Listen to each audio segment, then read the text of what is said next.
El maestro José Manuel Morita Cancino es oriundo del estado de Hidalgo, cuenta con estudios contables en Chiapas, en el Distrito Federal, cuenta también con un diplomado de especialidad en impuestos, derecho constitucional, costos, finanzas y otros, es máster en impuestos y máster en derecho fiscal, es profesor titular en el Centro de Estudios Fiscales desde 1995 y de otras instituciones capacitadoras, así como colegios de profesionales.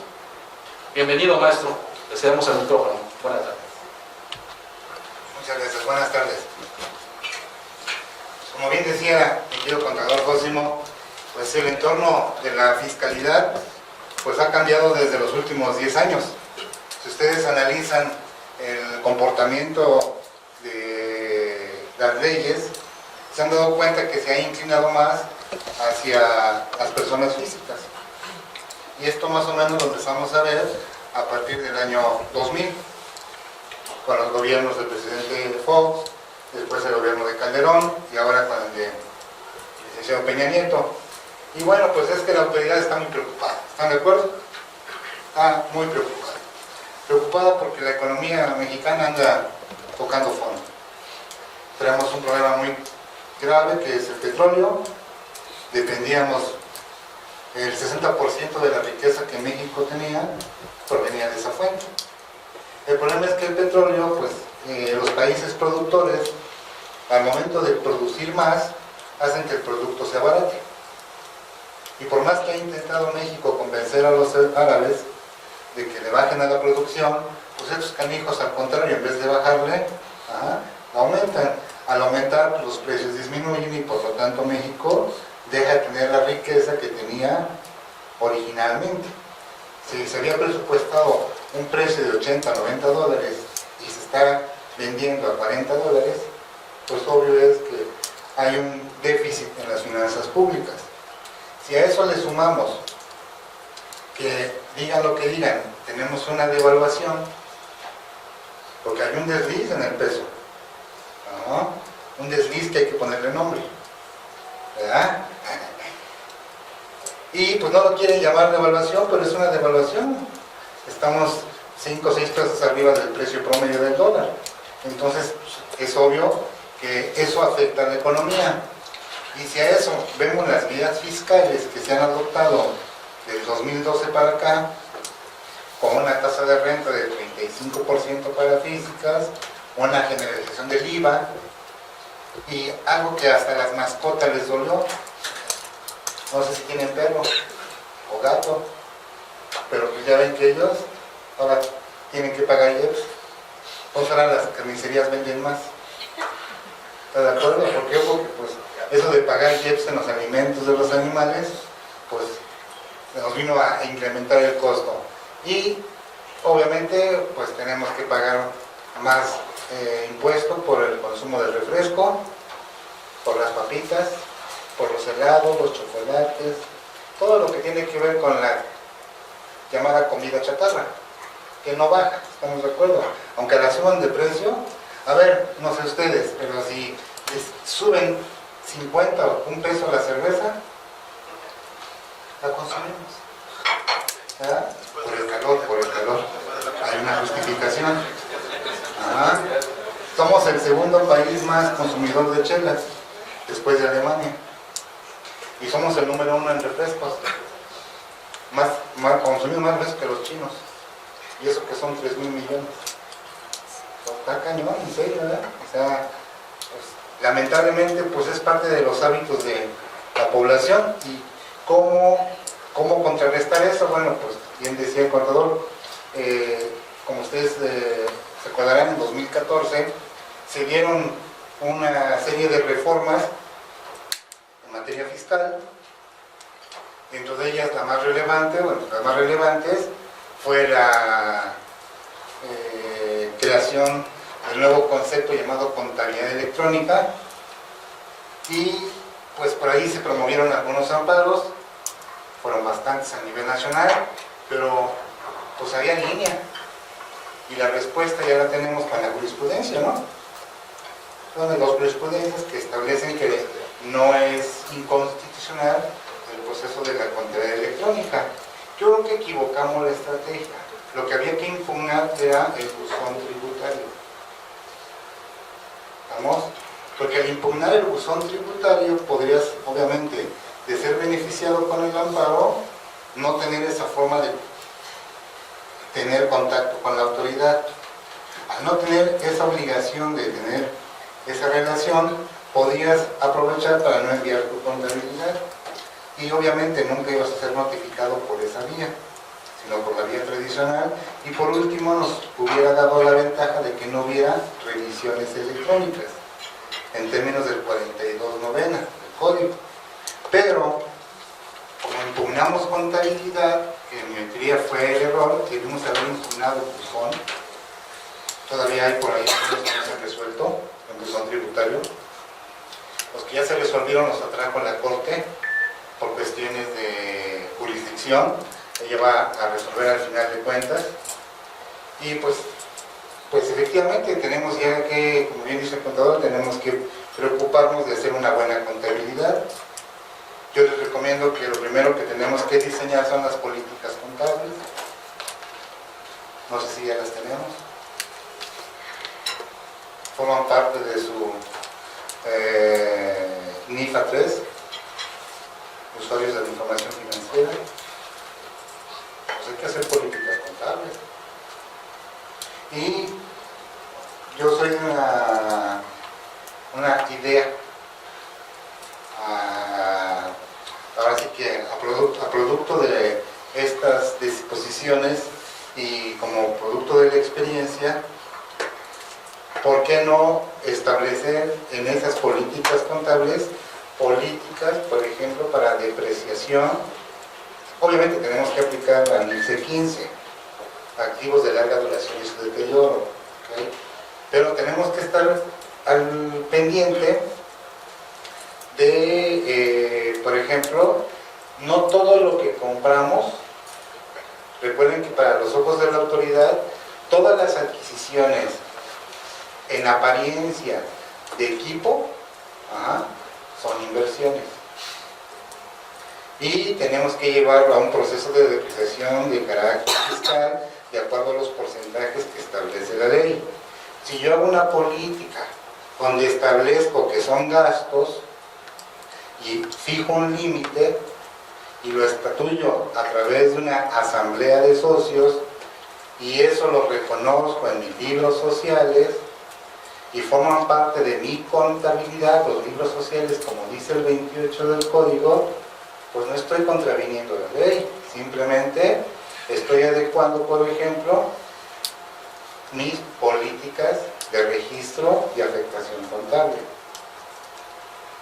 Aprovechando esa asamblea que puedan celebrar los socios para dejar obviamente la evidencia de la voluntad de las partes, ¿por qué no aprovecho para establecer mi código de mejores prácticas? Un código de mejores prácticas como empresa. ¿Por qué no nos hemos abocado a hacer códigos de mejores prácticas? Por ejemplo, tres códigos podrían ser el inicio. El código de conducta, el código de ética, un código de responsabilidad social y difúndelo con tus clientes y proveedores. Difúndelo con tus trabajadores. ¿Para qué? Para que se apliquen esos códigos. Ya estamos utilizando una mejor práctica como empresa. Si esto le decimos al cliente y le decimos, pero esto te lo vamos a cobrar, el cliente va a decir, ¿qué no está incluido dentro de los servicios? Porque así son los clientes, ¿no? Tú les dices 3 pesos más y te dicen, me busco otro contador. Habrá quien me cobre 2 o 1, porque así está el mercado. Pero el ir haciendo este tipo de cosas es ir creando, obviamente, sistemas de protección, sistemas de seguridad y, sobre todo, lo que yo siempre he pensado, los que estamos en la profesión de la contaduría o el derecho, pues tenemos una misión, como bien dijo el contador Gilberto, un apostolado, ¿no? Se llama la protección del patrimonio. Para eso estamos. Somos cuidadores del patrimonio. ¿Qué hemos hecho para cuidar el patrimonio? ¿Qué se nos ha ocurrido como alternativa, como mecanismo para cuidar el patrimonio? Porque pues tenemos que cuidar el patrimonio de nuestros clientes y de paso el patrimonio nuestro. Porque pues si somos independientes, pues ahorita ya pensar en una pensión, con la reforma, con la jurisprudencia de febrero de la Corte, ya ven que en 2010 salió una jurisprudencia de que las pensiones se topaban a 10 salarios mínimos. Ahora en febrero volvió a publicarse otra jurisprudencia. Y todos aquellos que venimos de la ley anterior, es decir, de la ley de 1973, cuando queramos una pensión con base a esa ley, el límite o tope para poder accesar a dicha pensión será de 10 salarios mínimos. Aunque yo esté hoy percibiendo 25 salarios mínimos o más. O sea, hoy ustedes cotizan a Seguridad Social con 25 salarios mínimos. Bueno, pues ¿qué les digo? Que si van a reclamar su pensión cuando lleguen a la edad del retiro con la ley anterior, pues más que les van a poder otorgar será una pensión de 10 veces el salario mínimo. Eso es un revés también durísimo para más de 1 millón de gentes, 1.700.000 gentes, que están actualmente en ese nivel de ingresos. Y que la Corte ya se pronunció y dijo, pues lo siento, pero pues la única forma de recuperar y rescatar al gobierno es a través de restricciones. Y obviamente pues ahí vemos que la mano judicial pues se pone en favor del Estado. Así que eso de impartición de justicia suena un poco incierto, como que no es tan creíble. Entonces bueno, pues son noticias tristes, pero reales, realistas, verdaderas. Tenemos que hacer obviamente lo mejor posible para poder proteger a nuestros clientes. Yo recomendaría también, si ustedes tienen la oportunidad de poder asesorar a sus clientes, checar si dentro de su objeto social, dentro de su actividad como empresario, está contemplada, por ejemplo, la característica de los bienes fungibles. ¿Por qué? Porque luego la autoridad fiscal, llámese el SAT, llámese el IMSS, Finanzas, Infonavit, pues de repente llegan y secuestran, o sea, nos embargan bienes que probablemente sean indispensables para el objeto social, incluyendo las cuentas bancarias, que casi no lo hacen. Muy rara vez hemos visto que la autoridad decide enderezar un cobro a través de las cuentas bancarias. Eso no pasa en México. ¿Okay? Bueno, ¿y qué hacemos al respecto? En lo que metemos el amparo, vemos a ver si prospera, presentamos la garantía del interés fiscal, etcétera, etcétera, etcétera, etcétera, pues pasan los días y la cuenta sigue inmovilizada o los bienes siguen en poder de la autoridad. ¿Y qué pasa si esos bienes son parte del objeto social? Son necesarios, indispensables para producir los bienes y la riqueza. Al ser estrictamente indispensables, no podrían ser, ¿qué cosa? Embargadas. Pero yo, ¿qué he hecho al respecto para blindar esa parte? ¿Qué he hecho en las actas constitutivas? ¿Qué he revisado? Me he tenido oportunidad de revisarlas, de actualizar por lo menos el libro. ¿Estará actualizado el libro? Bueno, si nos ponemos más roñosos, ¿estarán las acciones? Porque es lo más importante. Lo que te demuestra tu calidad de socio no es que seas integrante de la sociedad. Lo que te hace socio es la cantidad de acciones que tengas en tu poder. ¿Cuántas empresas funcionan sin acciones? ¿Verdad? Terrible, ¿no? Entonces necesitamos primero verificar cómo está el estatus de nuestro cliente o nuestra empresa para poder ir haciendo los blindajes respectivos. Con esto vamos protegiendo el patrimonio. No se trata de crear impedimentos, se trata de crear soluciones. Siempre tenemos que buscar de qué manera protegemos ese patrimonio, porque ese patrimonio al final de cuentas, ¿qué genera? Empleo. ¿Qué genera? Una mejor distribución de la riqueza. ¿Qué genera? El pago de contribuciones. Pero pues el fisco no se conforma, o sea, no se conforma con lo que le damos, siempre quiere un poquito más. Entonces necesitamos pues, verificar que ese poquito más sea procedente o improcedente. A lo mejor no lo es. Ahí al final les voy a dar unos tips interesantes de defensa para que los empiecen a... No hay nadie de la autoridad, por cierto. No, pues aunque esté, no pasa nada. Bueno, pues dentro de los temas que tienen que ver con la protección del patrimonio, que les decía, están los objetos sociales, están los códigos de mejores prácticas, están las políticas contables. ¿Qué otra cosa podemos diseñar? Pues algún sistema de remuneración. Nada más que cuando hablamos del tema remuneraciones, de inmediato, pues las alertas se disparan. Y la autoridad no le gusta el tema remuneraciones. Porque piensa que si tocamos ese tema, estamos hablando de una conducta delictuosa. No le gusta.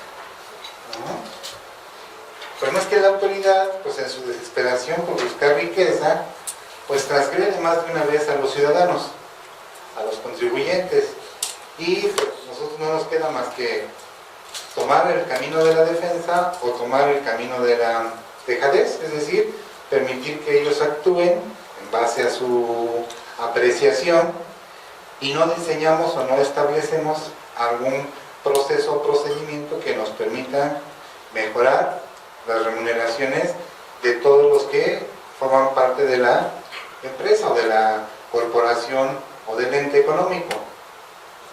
Hoy vamos a tratar de ver algunas ideas, algunas novedades para ver de qué manera podemos vernos remunerados, y lo que vamos a perseguir no es bajar los impuestos no bajan. ¿Queda claro? O sea, lo que podemos buscar es disminuir las bases gravables. Pero eso hay que hacerlo en estricto apego a la ley.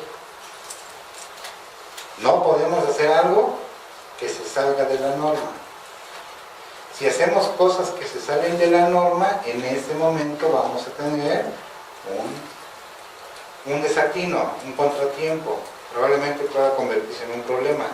Entonces no vale la pena arriesgar el patrimonio y en su caso hasta la libertad por hacer algo que no es correcto.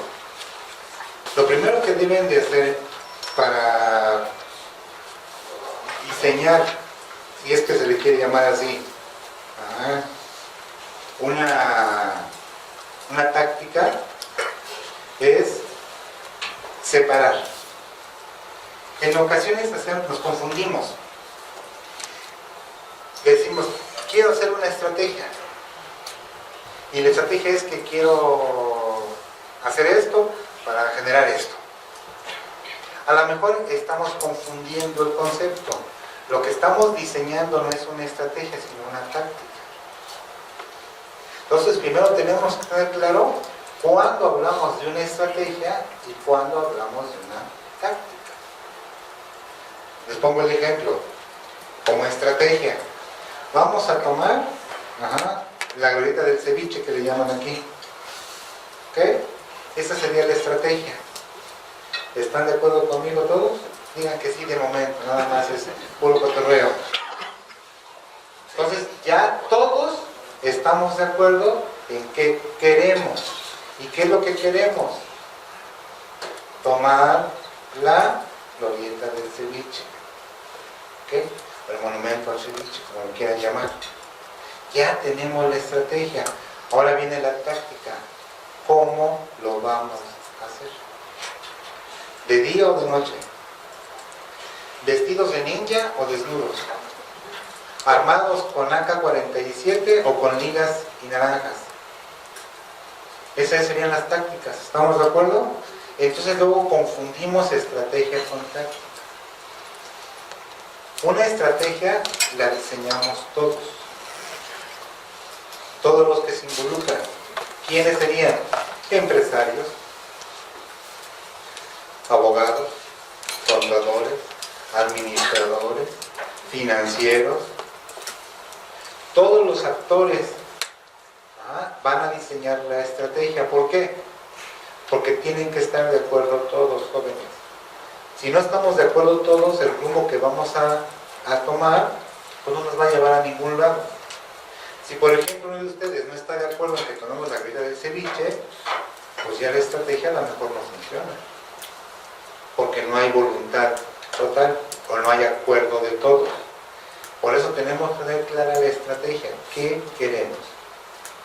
Y ahora ya que tenemos claro qué queremos, ¿cómo le vamos a hacer? Esa sería la táctica.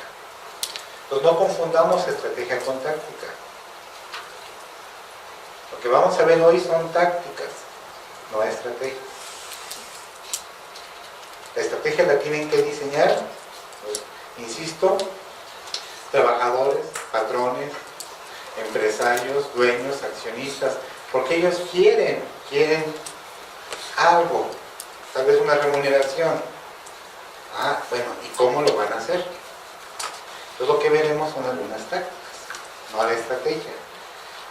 Ahora, para que esto no caiga en una conducta ilícita o delictiva, tienen que cuidar por lo menos 4 normas del Código Civil Federal. No colocarse en esa hipótesis. Yo así lo llamo. No incurrir en. O sea, cuando ustedes puedan checar su Código Civil Federal, después, pues obvio, hay un Código Civil para el Estado de Quintana Roo, habría que buscar los artículos relativos. Yo recomiendo que nunca hagamos lo que dice el 8 del Código Civil Federal. El 8 es lo que es ilícito. Si ustedes hacen algo de lo que es ilícito, pues la situación se va a empeorar.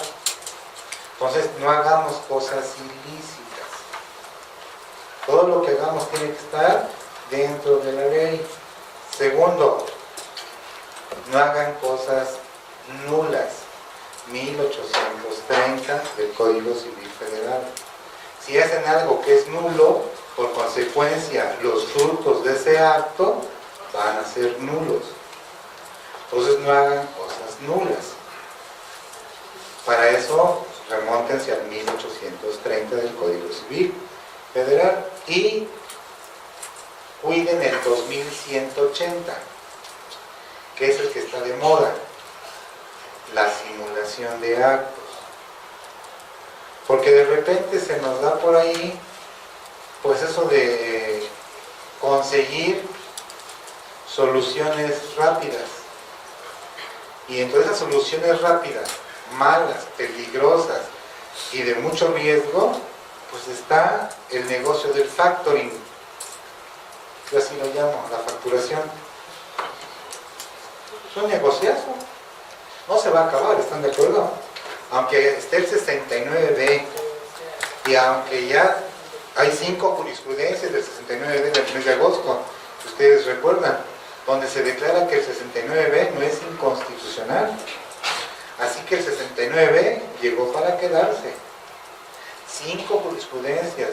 No viola el principio de reserva, no viola el principio de inocencia, no viola el principio de retroactividad de las leyes, ¿no? O sea, pues le dieron al fisco todas las herramientas para que nos diga, oye, yo siento que lo que tú haces son operaciones simuladas. Y contra ese tipo de presunción, ¿qué tenemos que exhibir? Pruebas. ¿Qué pruebas tenemos a nuestro favor? Entonces evitemos la simulación. Si incurrimos en simulación, podemos incurrir en un delito. Hay 2 tipos de simulación desde la esfera civil. la simulación absoluta, la simulación relativa. La más grave, obviamente, es la absoluta. Entonces, evitemos colocar a nuestro cliente o nosotros mismos en una posición de simulación jurídica, porque tendríamos que enfrentar los conflictos del 109 del Código Fiscal de la Federación, que nos remite al delito de defraudación fiscal.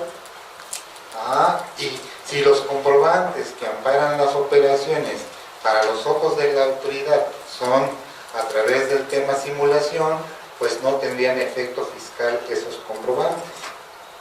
Y al no tener efecto fiscal, pues el IVA no sería acreditable y el gasto no sería deducible. Entonces hay que buscar otros mecanismos un poquito más sofisticados, menos burdos. Eso es lo que no quiere la autoridad, que hagamos cosas cochinas. Pues hay que hacer cosas bien hechas. Para eso hay que seguir un poquito, hay que meterle un poquito de talento.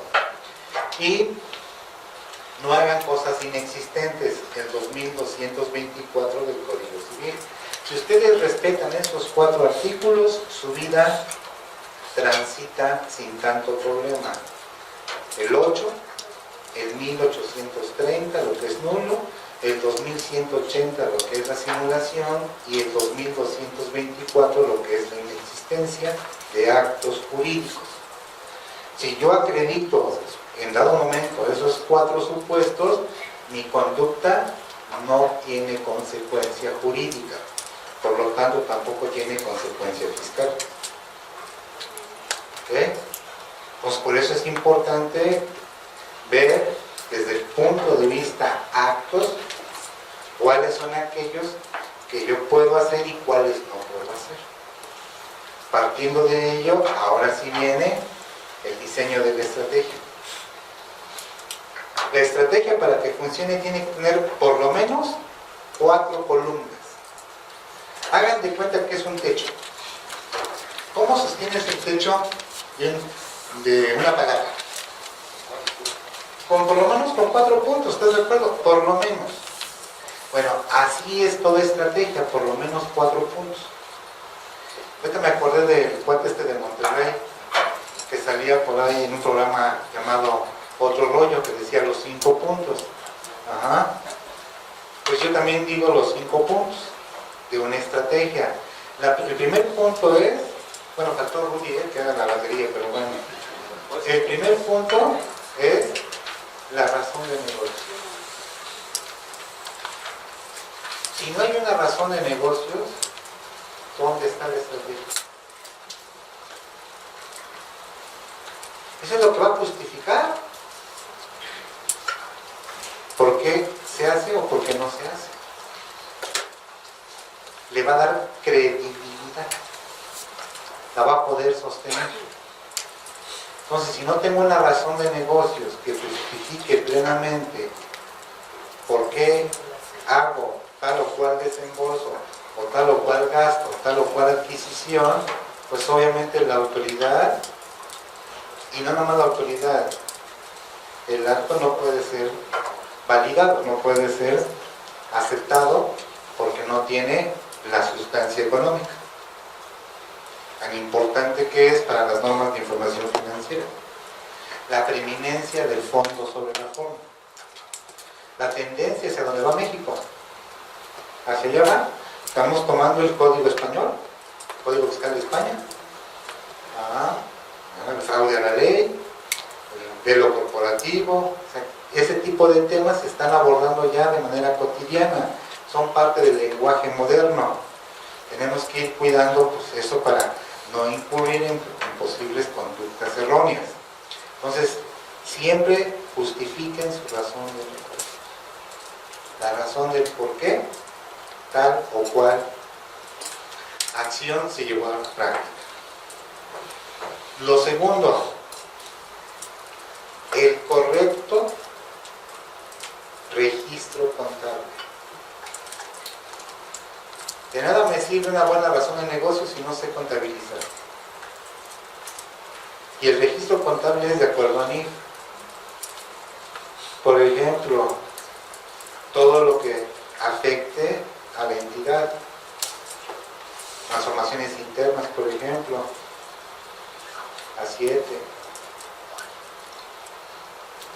B1, dependiendo de la naturaleza del acto, ver de qué manera las normas de información financiera se registran y revelan en mi contabilidad, que sea adecuado a. Esto no crean que lo exige el Código Fiscal, eso es independiente, solo exige el Código de Comercio. Llevar un sistema de contabilidad adecuado. Cuando puedan checar el artículo 16 del Código de Comercio, la fracción tercera y el 33 del Código de Comercio, lo van se van a convencer, lo van a confirmar. Si la contabilidad para efectos fiscales es una situación que no se produce por el efecto fiscal, se produce por el efecto del acto jurídico que le da vida y que tiene que ser revelado y reflejado en la contabilidad del comerciante. Eso lo ordena, lo cuida, lo vigila el Código de Comercio. El artículo, les dije, del artículo 16 y el artículo 33 al artículo 49 del Código de Comercio. Ahí, cuando tengan tiempo, den una leidita, no les va a hacer daño, les va a ayudar a entender un poco más todo este tema de la contabilidad. Entonces, un buen registro contable, un correcto registro contable, va fortaleciendo la estrategia. Tercero, importantísimo, la licitud. Que lo que hagan sea lícito. ¿Qué significa? Que esté en una ley. O sea, todo lo que puedan diseñar, establecer, generar, proponer, implementar o, en su caso, aplicar, debe ser permisible. ¿Qué significa? Primero, que la ley no lo prohíba. Y nos acordamos del principio en derecho. Lo que no está prohibido, está permitido. Entonces hay que ver si mi conducta me permite colocarme en un supuesto legal. Si yo me coloco en un supuesto legal, van a gozar de ese beneficio. Entonces, siempre la licitud será una parte importante para poder acreditar el porqué de una estrategia. Punto número 4, la reina de toda controversia, las pruebas. El elemento de convicción. ¿Cómo se mata una presunción, jóvenes? ¿Cómo se deja sin efecto una presunción? Yo presumo que es casada, presumo. No trae anillos, pero lo presumo. Usted me tendría que demostrar, soy soltera. No traigo anillos, eso no significa que no sea casada. Pero yo presumo que es casada. Esa es mi apreciación. Yo, autoridad, presumo que la operación es cierta. Y entonces, como autoridad, ¿qué necesito para poder cerciorarme de que lo que dice el contribuyente es correcto? Unas pruebas. ¿Cuántas pruebas tengo? A ver, ¿cuántos actos no realizamos? De verdad, de manera cotidiana. Yo diría que muchos. En ocasiones son actos relevantes que necesitan de no nada más de una sola factura como constancia, como comprobante, sino además requieren de un contrato. Cuando puedan, chequen a través del Código de Comercio y hay un apartado específico para operaciones o actos relevantes llamado hechos notorios. Y dice el Código de Comercio que cuando haya hechos notorios, será importante que esos hechos notorios se eleven a rango de inscripción en el registro público de la propiedad y del comercio. Porque si no se inscriben, no producen efecto ante terceros. La pregunta, si yo celebro un acto con el señor, voy a inventar que voy a comprar de mercancía, tengo ingresos por 10 millones de pesos. y tengo unas compras por 8 millones de pesos y el único proveedor es el señor. Es el único proveedor. ¿Será relevante la operación que realicé? Pues es la única. ¿Qué me puede decir el fisco? Esa operación existe. Oye, ¿por qué? Porque presumo. Presumo que no existe. Oye, pero no, aquí están las facturas, con todo y tus facturas. Entonces yo tendría que exhibir medios de convicción. Un medio de convicción sería mi contrato. Pero ¿cuál sería el efecto de ese contrato ratificado ante la fe de un fedatario? Llámese corredor o llámese notario. ¿Tendría más peso? Algo llamado fecha cierta. Eso porque la autoridad dice que lo acabo de hacer. Si yo le demuestro que la fecha es cierta porque se celebró en su momento y se elevó a escritura pública al tomar fe un fedatario, ya trae una fecha cierta. Y si es además lo inscribo en el RPP para efectos del 3005 del Código Civil Federal, 3007 de ese mismo código, ¿dónde está la presunción? Entonces creo que bien vale la pena estudiar un poquitito más de manera profunda la parte relativa a pruebas. Para estas pruebas ya exhibidas, llevadas a la vida jurídica a través de la fe, después a través de la inscripción al RPP, ¿haría dudar a la autoridad de su validez? Sí, ¿no? Ya no podría presumir. Ahora tendría que probar. Porque yo ya probé. Y en cuanto yo pruebo, el que afirma tiene la carga probatoria. Eso lo van a descubrir en el artículo 81 y 82 del Código Federal de Procedimientos Civiles. ¿Y ese código por qué lo tenemos que aplicar? Porque el artículo primero de la Ley del Contencioso nos dice que en tratándose de normas que no haya previsto la Ley del Contencioso Administrativo, apliquemos de manera supletoria el Código Federal de Procedimientos Civiles. Por esa razón lo estoy citando. Por ahí chequen el artículo 79 de ese código cuando puedan. 79 del Código Federal de Procedimientos Civiles, 93 y 94. Y para cerrar el 202. La reina de toda controversia que nos va a permitir demostrar, ahora sí, cualquier posible presunción. Entonces ya tenemos 4 elementos. Las 4 bases, ¿se acuerdan? La razón de negocios, tengo el registro contable, tengo la licitud de la conducta y tengo las pruebas. ¿Qué te parece si de pilón, punto número 5, le meto un dictamen financiero? Sí, pues le digo a lo mejor no estoy obligado al dictamen. Bueno, recordemos que el dictamen ya no es obligatorio, es optativo. Pero vamos a pensar que yo, empresa, pues no estoy en el rango de los 300 trabajadores ni estoy en el rango de los 100 millones. Pues no estaría yo ni en la opción. No estaría yo obligado.